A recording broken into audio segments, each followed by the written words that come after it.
नमस्कार, मैं हूं बालकृष्ण फरेजा। आप देख रहे हैं डेली लाइव। आइए शुरुआत करते हैं आज के मुख्य समाचारों की। स्कूलों में लौटी रौनक। प्रशासनिक व शिक्षा अधिकारियों ने स्कूल खोलने के बाद लिया व्यवस्थाओं का जायजा। ग्राम पंचायतों के पीडी खाते खोलने का विरोध। सरपंचों ने पंचायत समिति कार्यालय के समक्ष प्रदर्शन कर सरकार के खिलाफ जताया रोष। वेतन बढ़ोतरी सहित अन्य मांगों को लेकर आशा सहयोगियों ने कलेक्ट्रेट के समक्ष किया प्रदर्शन। प्रशासनिक अधिकारियों को सौंपा ज्ञापन। जंक्शन बस स्टैंड के नजदीक एक दुकान से चोरी हुई दूध की गुणवत्ता जांचने वाली मशीन। चोरों की तलाश में जुटी पुलिस। कोरोना टीकाकरण अभियान के प्रथम चरण के तहत जिला अस्पताल में किया गया 41 स्वास्थ्य कर्मियों का वैक्सीनेशन। और अब समाचार विस्तार से। सोमवार को शिक्षण संस्थाएं खुलने के साथ ही विद्यालयों में रौनक लौट आई। इस दौरान व्यवस्थाओं का जायजा लेने के लिए प्रशासन व शिक्षा विभाग के अधिकारियों ने राजकीय स्कूलों व निजी शिक्षण संस्थाओं का निरीक्षण किया। पिछले लगभग 10 माह से कोरोना महामारी के कारण वीरान पड़े स्कूलों में आज से फिर रौनक लौट आई है। पहले दिन बच्चे स्कूल पहुंचे तो काफी पुख्ता इंतजाम देखने को मिले। हालांकि कई विद्यालयों में पहले दिन कमियां भी देखने को मिली। स्टाफ के साथ बच्चों में भी स्कूल खुलने को लेकर उत्साह नजर आया। कई जगह विद्यार्थियों ने विद्यालय खुलने पर खुशी जाहिर की है। 10 महीने बाद स्कूल खुले तो ऐसे में बच्चे मास्क लगाकर पहुंचे। स्कूल में एंट्री के वक्त 2 गज की दूरी का ध्यान रखा गया। इसके अलावा सैनिटाइजर की भी सुविधा की गई। हालांकि स्कूल अनलॉक 1 में अभी केवल 9वीं से 12वीं तक के बच्चों को ही स्कूल में बुलाया गया है। कोरोना काल के बाद सोमवार को खुली स्कूलों में कई परिवर्तन देखने को मिले। पहले जहां बच्चे सीधे स्कूल में प्रवेश किया करते थे, सोमवार को उन्हें स्कूल के मुख्य द्वार पर सैनिटाइज होने और थर्मल स्क्रीनिंग के बाद ही प्रवेश दिया गया। पहले रोज की तरह होने वाली प्रार्थना सभा भी आज नहीं हुई। बच्चों को सीधे क्लास में भेजा गया, जहां पर वे अपने दोस्तों के पास बैठने की बजाय सोशल डिस्टेंसिंग के कारण दूर दूर बैठे नजर आए। इसके साथ ही कॉलेज कोचिंग संस्थान भी सोमवार से खुल गए। सोमवार को केवल वे ही विद्यार्थी स्कूल जा सके जिनके अभिभावकों ने लिखित सहमति दी। बिना लिखित सहमति बच्चों को स्कूल में प्रवेश नहीं दिया गया। प्रत्येक कक्ष में 50% छात्र छात्राओं के बैठने की व्यवस्था की गई। ऑफलाइन के साथ ऑनलाइन क्लासें भी जारी रहीं। उधर लंबे समय के बाद स्कूल खुलने के बाद सोमवार को जिला कलेक्टर जाकिर हुसैन के साथ शिक्षा विभाग के अधिकारियों ने भी कई सरकारी व निजी स्कूलों का दौरा किया और व्यवस्थाओं का जायजा लिया। इस दौरान कुछ छात्राएं बिना मास्क पहने और चुन्नी से मुंह ढककर पहुंची तो स्टाफ के साथ अधिकारियों ने उन्हें मास्क लगाकर ही विद्यालय में आने के लिए निर्देशित किया। आज आने का उद्देश्य यह है कि बहुत लंबे अंतराल के बाद स्कूल खुले हैं।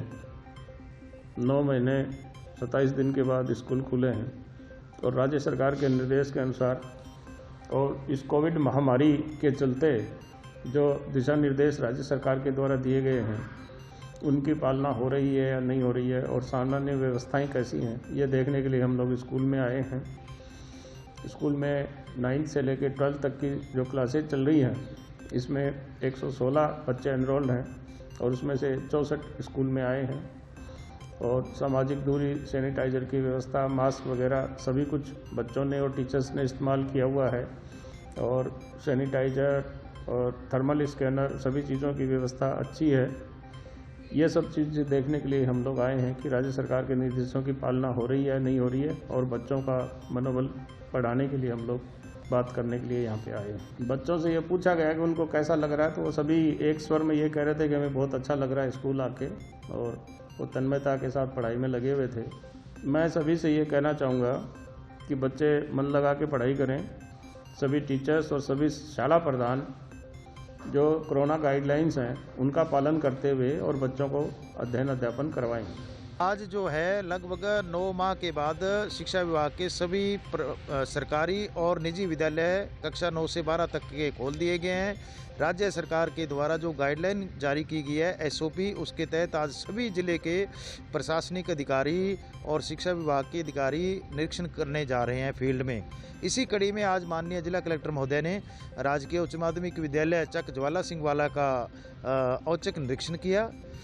उन्होंने वहां जाकर सबसे पहले जो है हैंड सैनिटाइजर के लिए और थर्मल स्कैनिंग के जो रजिस्टर लगाए हुए हैं उनको चेक किया और उसके बाद कक्षाओं में जाकर बच्चों से सीधा संवाद किया। उनसे इस बारे में सारा पूछा गया। ये अभियान हम डेली रखेंगे और लगभग सारे स्कूलों को कवर करेंगे, चाहे वो निजी हों चाहे सरकारी। सभी स्कूलों में अधिकारी बार बार जाते रहेंगे और एक एक स्कूल को चेक करके हम इस SOP की पालना कराएंगे ताकि ज़िले में किसी भी प्रकार के बच्चे को ये इस प्रकार का कोई रिस्क न हो। मैं इस पर सभी जो है हमारे शिक्षा अधिकारियों से, शिक्षकों से, विद्यार्थियों से और अभिभावकों से अपील करूंगा कि इसके बारे में पूरा सचेत रहें जो भी अभी चल रहा है कोविड का समय, सचेत रहें, सैनिटाइजर, मास्क और जो 2 गज की दूरी, यही एक इसका इलाज है। और आशा करता हूँ जिले में हमें किसी भी प्रकार की असुविधा का सामना नहीं करना पड़ेगा। उच्च माध्यमिक विद्यालय गाड़ू के विद्यालय का अवलोकन किया गया। आज लंबे समय के अंतराल के बाद में विद्यालय खुले हैं, तो बच्चों को बताया गया क्लास में कि किस प्रकार कोविड-19 के खतरे को ध्यान में रखते हुए हमें दूर दूर बच्चों के सोशल डिस्टेंसिंग का पालन करना है। और उनको ये भी बताया गया कि प्रत्येक बच्चा मास्क का प्रयोग करे। कई बच्चियों ने हालांकि चुन्नी बांध रखी थी, लेकिन उनको मास्क का प्रयोग करने के लिए निर्देशित किया गया है। और बच्चों को ये भी बताया गया कि वो किसी दूसरे के स्थान पर ना बैठें। जहाँ वो आते ही बैठे हैं तो वो आते ही जहाँ बैठे हैं वहीं वो रहें, दूसरे की सीट पर ना जाएं, न ही वो कापी किताब का आपस में अदला बदली करें, ताकि ये बीमारी से रोकथाम हो सके। इसके अलावा उनको दूसरों के साथ खाना न शेयर करने की हिदायत दी गई है। इसके अलावा बच्चों को ये भी बताया गया है कि जब भी वो वॉशरूम जाएं तो वहाँ साबुन से हाथ अवश्य धोएं। विद्यालय में आते ही फुट सैनिटाइजर का प्रयोग करें ताकि हाथ ना लगे। जैसा कि आज राज्य सरकार के निर्देशानुसार काफ़ी लंबे समय के बाद, लगभग 9 महीने के बाद विद्यालय खुले हैं, बच्चों के अंदर भी बड़ी खुशी है और हम स्टाफ के लिए भी एक बहुत ही हम इसको अचीवमेंट के रूप में मान रहे हैं कि हम कोविड को हराते हुए और आज पुनः हैं अपने विद्यालय की ओर चले हैं, स्थापित किए हैं। बच्चे भी आए हैं उत्साह के साथ, मास्क पहनते हुए, सैनिटाइज का प्रयोग करते हुए। बच्चों के अंदर अच्छी आदतों का और भी ज़्यादा विकास करने के लिए हम कटिबद्ध हैं और करते रहेंगे। और किसी भी तरह से गांव के अंदर बच्चों के अंदर किसी प्रकार के संक्रमण से संबंधित कोई घटना ना घटे, इसके लिए हम पूरी तरह से मुस्तैद हैं, चाक चौबंद हैं। सैनिटाइज़र बोतल क्रय कर ली है, मास्क भी हम अपने लेवल पे कुछ क्रय कर लिए हैं। तो हमने पूरी तरह से, आज फर्स्ट डे होने के कारण कुछ सुबह थोड़ी सी अव्यवस्था लगी, परंतु अब धीरे धीरे आज हमने सबकी ड्यूटी लगा दी गई है। आज बच्चों के चेहरों पे एक बहुत ही खुशी देखने को मिली, उससे ज़्यादा टीचर्स और अभिभावकों के चेहरों पे खुशी देखने को मिली। एक लंबे समय के इंतजार के बाद आज स्कूलों का फिर से शुभारंभ किया गया। आनंदपुर साहब का पाठ और अरदास करवा के बच्चों के उज्जवल भविष्य, सुख शांति की कामना और उनके पथ प्रदर्शन के लिए आशीर्वाद समारोह, एक छोटा सा समारोह किया गया और बच्चों के उज्जवल भविष्य की कामना करते हुए विद्यालय प्रांगण में इस दौरान सोशल डिस्टेंसिंग का पूरा ध्यान रखा गया और बच्चों का टेम्परेचर चेक किया गया और हाथ सैनिटाइज करवा के और उनको सोशल डिस्टेंसिंग के अकॉर्डिंग ही बिठाया गया है। स्कूल लगना चाहिए, मुझे बहुत अच्छा लग रहा है। सोशल डिस्टेंसिंग होनी चाहिए। घर पे रह के अच्छा तो नहीं लगा, स्कूल में ज़्यादा मस्ती होती है, पढ़ाई होती है। एग्ज़ाम की हमारी पूरी तैयारी रहेगी, तो बच्चों की और टीचर्स भी हमारी हेल्प करेंगे और करिए पढ़ाई वगैरह थोड़ी बहुत करिए। ग्राम पंचायतों में पीडी खाते खोलने के विरोध में सोमवार को विभिन्न ग्राम पंचायतों के सरपंचों ने पंचायत समिति कार्यालय के समक्ष प्रदर्शन कर सरकार के खिलाफ रोष व्यक्त किया। सरपंच एकता जिंदाबाद, सरपंच एकता जिंदाबाद, सरपंच एकता जिंदाबाद, पीडी खाते बंद करो।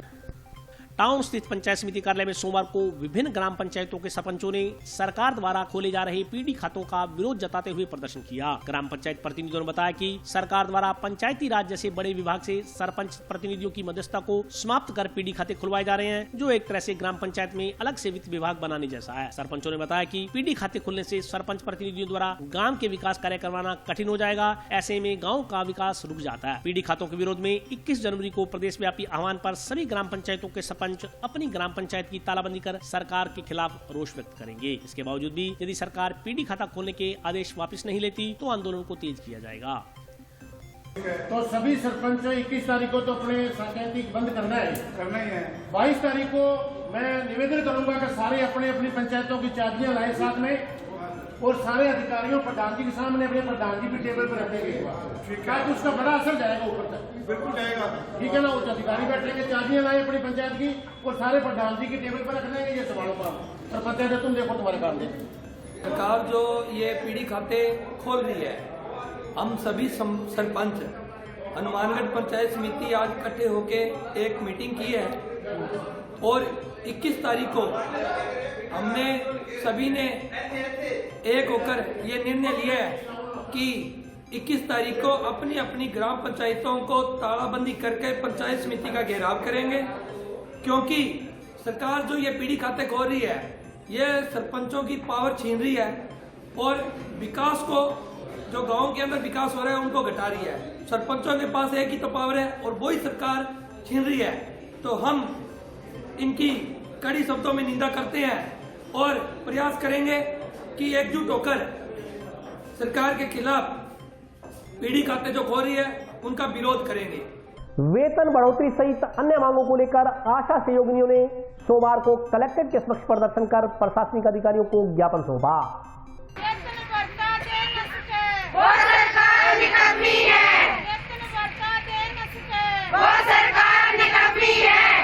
आशा सहयोगियों ने जंक्शन में कलेक्ट्रेट के समक्ष प्रदर्शन कर विभिन्न समस्याओं के समाधान की मांग की है। आशा सहयोगियों ने बताया कि उन्हें अल्प वेतन में 2 विभागों का काम करना पड़ रहा है। वेतन के नाम पर उन्हें बहुत कम मानदेय दिया जा रहा है। इससे स्वयं और उनके परिवारों का भरण पोषण कर पाना बेहद मुश्किल हो गया है। केंद्र सरकार द्वारा उन्हें फील्ड का काम करने को कहा जाता है तो चिकित्सा विभाग द्वारा उन्हें अस्पताल का काम देखने के लिए दे दिया जाता है। आशा सहयोगिनी दोनों तरफ काम कर रही है, लेकिन इसके बावजूद भी कई वर्षों से उनका मानदेय उतना ही है। आशा सहयोगिनियों ने प्रदेश सरकार से वेतन बढ़ाने, चिकित्सा विभाग में समायोजित किए जाने व स्थायी करने की मांग की है।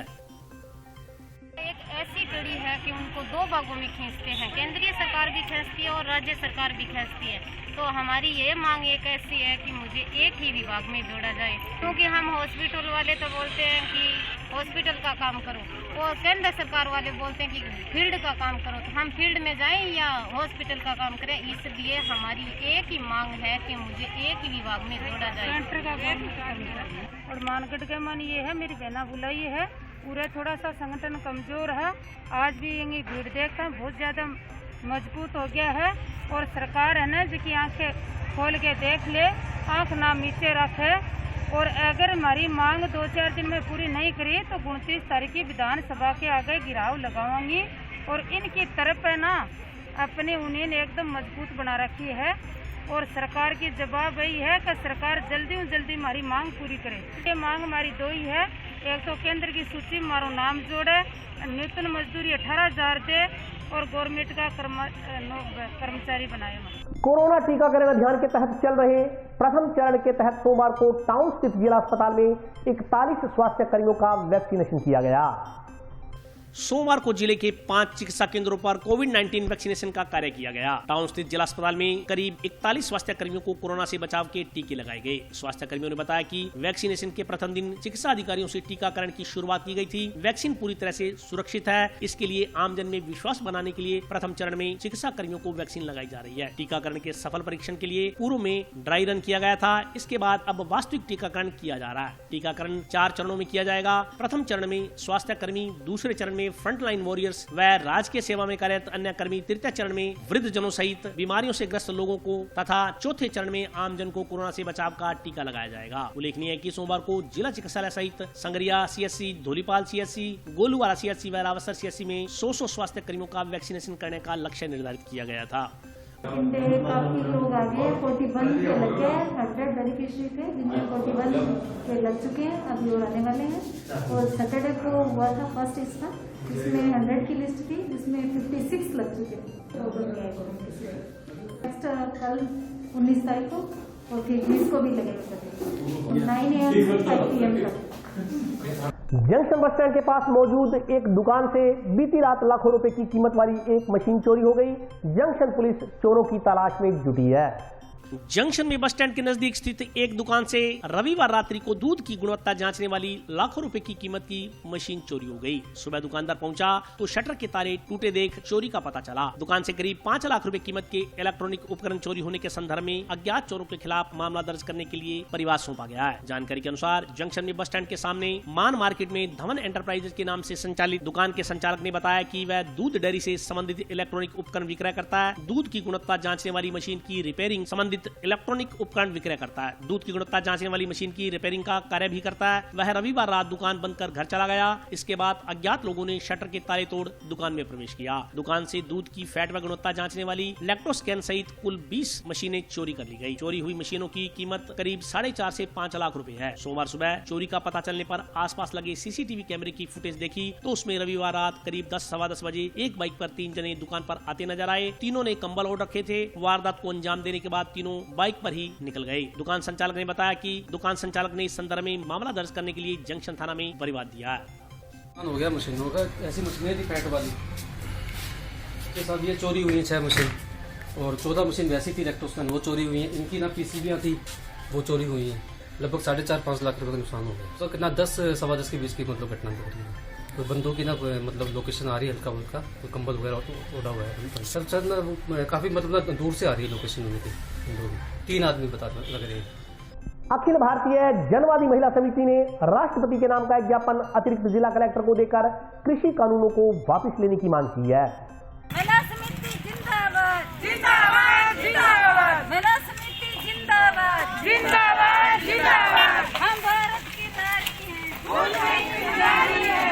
कृषि कानून वापस लेने की मांग को लेकर अखिल भारतीय जनवादी महिला समिति ने सोमवार को राष्ट्रपति के नाम का एक ज्ञापन अतिरिक्त जिला कलेक्टर को सौंपा। इससे पहले समिति की महिला सदस्यों ने जिला कलेक्ट्रेट के समक्ष केंद्र सरकार के खिलाफ नारेबाजी कर कृषि कानूनों को काला कानून बताते हुए इन्हें वापस लेने की मांग की। राष्ट्रपति के नाम सौंपे गए ज्ञापन में कहा गया है कि केंद्र सरकार की ओर से लाए गए तीनों कृषि कानून किसान को बर्बाद करने वाले हैं। केंद्र सरकार यह कानून पूंजीपतियों को फायदा पहुँचाने के लिए लेकर आई है। देश भर का किसान इन कानूनों का विरोध कड़ाके की ठंड में पिछले करीब 2 माह से दिल्ली की सरहद पर बैठा कर रहा है, लेकिन सरकार के कान पर जूं तक नहीं रेंग रही। ज्ञापन में कहा गया कि इन कानूनों का अखिल भारतीय जनवादी महिला समिति भी पुरजोर विरोध करती है तथा इन्हें वापस लेने के साथ ही न्यूनतम समर्थन मूल्य पर फसलों की खरीद की गारंटी का कानून बनाने की भी मांग करती है। ज्ञापन देने वालों में ईशा, रानी, पूनम, आशा, परविंदर कौर, दाखा देवी, सोना, कुलविंदर कौर सहित अन्य महिलाएं मौजूद थी।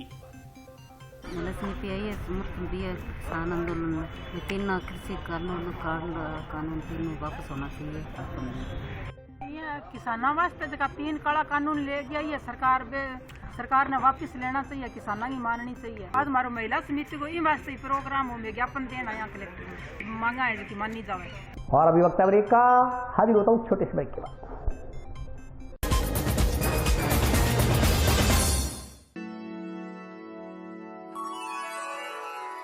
यूं तो कई बार मुझे हंसते देखा है, पर ये हंसी कुछ और है। ये गहना मुझ पर जचता है, पर ये महज एक गहना नहीं। ये रूपरेखा है मेरे मन की, हंसती खिलखिलाती लहरों की, जो आतुर थी अब तक मुझ पर सजने को। इसलिए ये गहना ही मेरा सच्चा श्रृंगार है, श्रृंगार है, श्रृंगार है।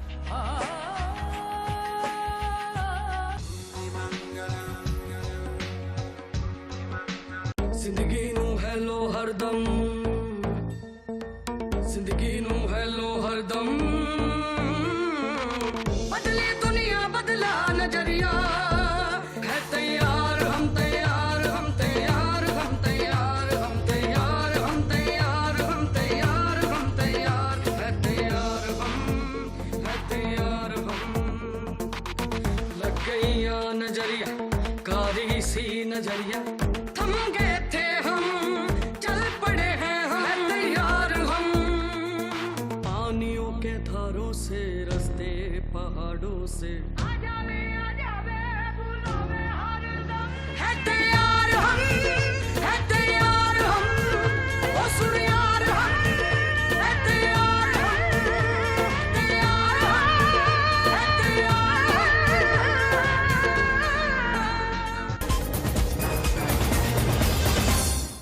ब्रेक के बाद स्वागत है।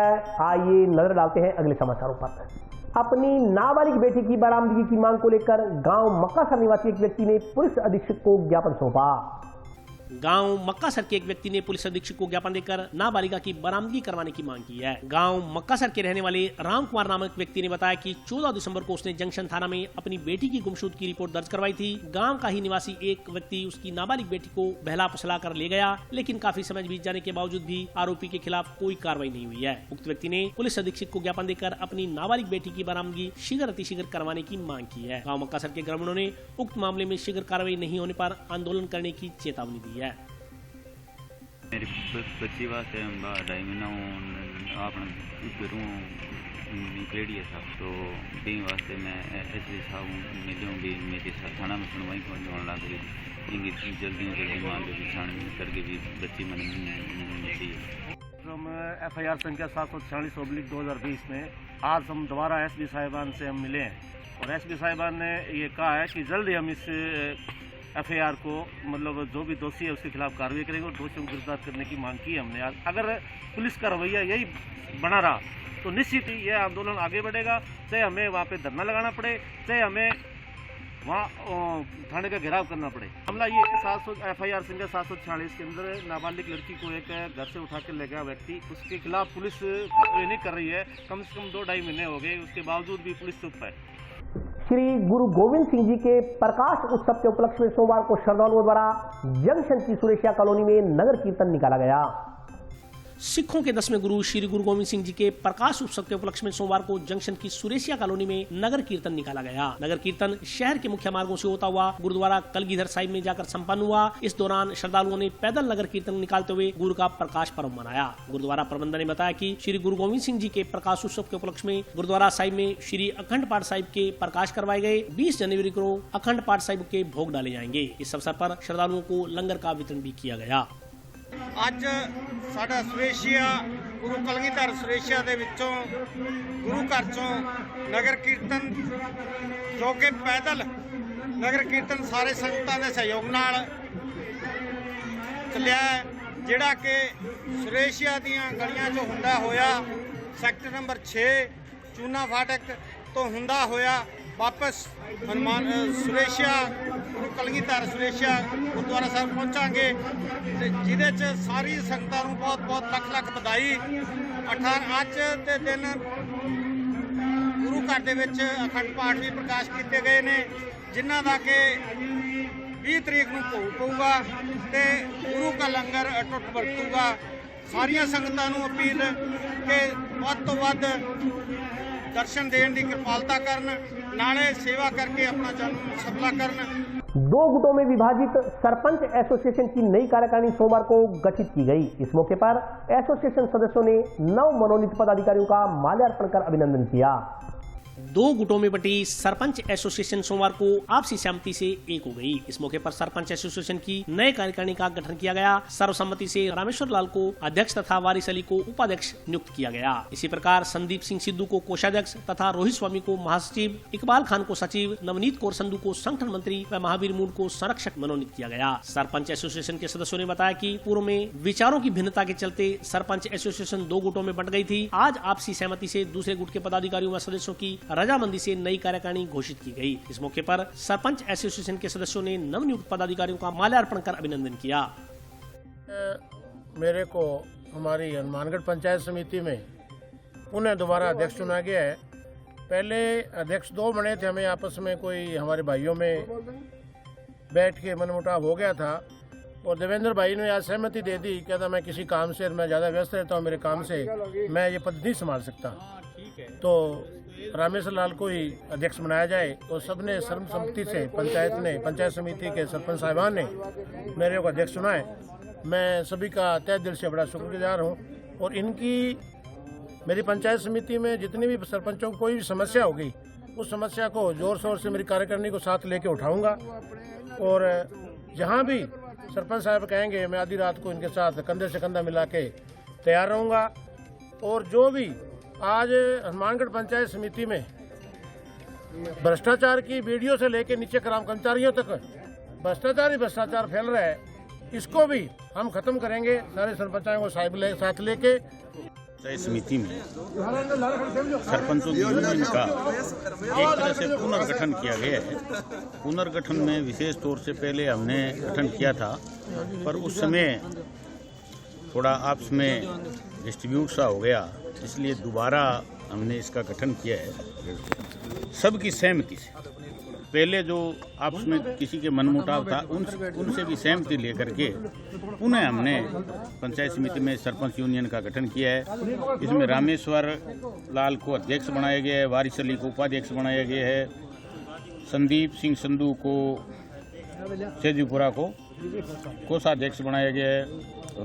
रोहिता स्वामी जो है वो महासचिव हैं, इकबाल सचिव है, नवनीत सिद्धू संगठन मंत्री हैं, गुरप्रीत मान महासचिव है, बलदेव सिंह मक्कासर सचिव है, महावीर मूंड जो है वो पूरी कार्यकारिणी के संरक्षक है। तो हमने दोबारा इसका गठन किया है और जो भी यूनियन जो काम करती है, एक तरह से सरपंचों के खिलाफ किसी तरह का कोई कानून बनता हो, चाहे यहाँ कोई हितों की बात हो, तो एक प्रेशर ग्रुप के रूप में या दबाव समूह के रूप में या एक सुझाव समिति के रूप में सरकार को कोई सुझाव भी देना है, चाहे कोई हमारे यहाँ की लोकल कोई समस्या है उनके बारे में एक संगठित होकर काम कर सके, इसके लिए हमने इस एक यूनियन का गठन किया है। राष्ट्रीय युवक परिषद ने मुख्य चिकित्सा अधिकारी को ज्ञापन देकर गांव भांबुआरी ढानी में एएनएम नियुक्त करने की मांग की है।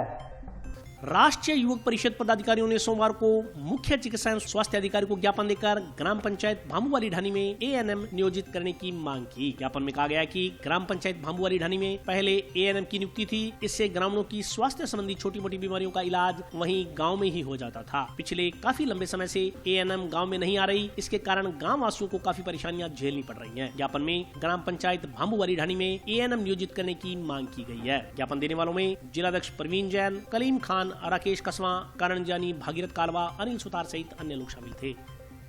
हमारे गांव में लंबे समय से एएनएम की कमी थी, जो कि लगभग पिछले 6 महीने से वो पद रिक्त था।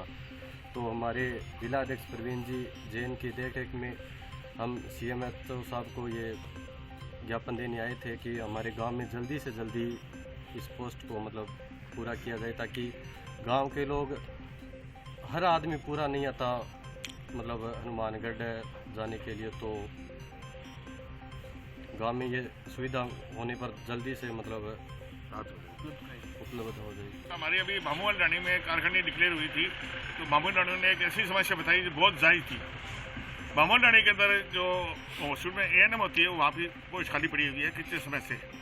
तो हमारे जो अध्यक्ष साहब ने इस बात बड़ी गंभीरता से ली और पूरी परिस्थिति टीम वालों ने बताई। तो आज हम CMHO साहब को ज्ञापन देने आए हैं कि एएनएम की तुरंत वहाँ पे भर्ती की जाए, क्योंकि गांव के अंदर जो बुजुर्ग हैं, गरीब लोग हैं, वो हॉस्पिटल दिखाने के लिए टाउन जाना पड़ता है उनको। छोटी बड़ी बीमारी के लिए एएनएम साहब वहाँ देख सकती है, उसका ज्ञापन देने आए थे। कांग्रेस ओबीसी प्रकोष्ठ के कार्यकर्ताओं ने नवनियुक्त पुलिस अधीक्षक श्रीमती प्रीति जैन को ज्ञापन देकर शहर में बढ़ रहे मेडिकेटेड नशे के कारोबार पर अंकुश लगाने की मांग की है। कांग्रेस ओबीसी प्रकोष्ठ के कार्यकर्ताओं ने सोमवार को नवनियुक्त पुलिस अधीक्षक श्रीमती प्रीति जैन का स्वागत करते हुए उन्हें जिले की कानून व्यवस्था से अवगत करवाया। ओबीसी प्रकोष्ठ के कार्यकर्ताओं ने बताया कि जिले में वर्तमान में नशे के बढ़ रहे प्रभाव को नियंत्रित करने के लिए पुलिस अपनी विशेष भूमिका निभा रही है। इसके बावजूद भी शहर के कई इलाकों में सरेआम मेडिकेटेड नशा बिक रहा है। पुलिस अधीक्षक को नशे के कारोबारियों के खिलाफ कार्रवाई करते हुए इन पर नकेल कसने की मांग की गई है। साथ ही जिले के बॉर्डर पर नाकाबंदी बढ़ाने व आपराधिक घटनाओं पर नियंत्रण के लिए शहर में पुलिस गश्त बढ़ाने की मांग की गई है। हनुमानगढ़ के अंदर जिला अधीक्षक SP साहिबा प्रीति जैन जी आई हैं, तो हमारा नैतिक कर्तव्य बनता था कि ओबीसी कांग्रेस की तरफ से उनका वेलकम किया जाए और ज़िले में जो भी समस्याएं हैं उनको बताया जाए। तो ज़िले के अंदर नशे पे बढ़ते हुए उस पर लगाम लगाने के लिए मेडिकेटेड जो नशा है उसके लिए मैडम को कहा कि इस पर बहुत ज़्यादा कंट्रोल करने की ज़रूरत है, क्योंकि ये सस्ता नशा है, आजकल बच्चे जो हैं उसमें जा रहे हैं। और दूसरा हमने कहा है जी ज़िले की जो नाकाबंदी है बॉर्डर, उस पर थोड़ी सख्ती की जाए। और तीसरा हमने ये मांग रखी है कि जो बीट प्रणाली है, बीट कांस्टेबल वगैरह है, वार्ड वाइज 1 महीना 2 महीना 3 महीने के अंदर कोई कैंप लगा लें, जैसे जागरूकता शिविर है, नशे के बारे में है, तो ताकि लोगों में क्या जागरूकता आती है और इसमें कंट्रोल भी रहता है पुलिस का, शासन का। और बढ़िया उन्होंने सकारात्मक इस सुझाव को दिया है, वो बिल्कुल जरूर। और आज के लिए बस इतना ही। कल फिर हाजिर होता हूँ नए समाचारों के साथ, तब तक के लिए नमस्कार।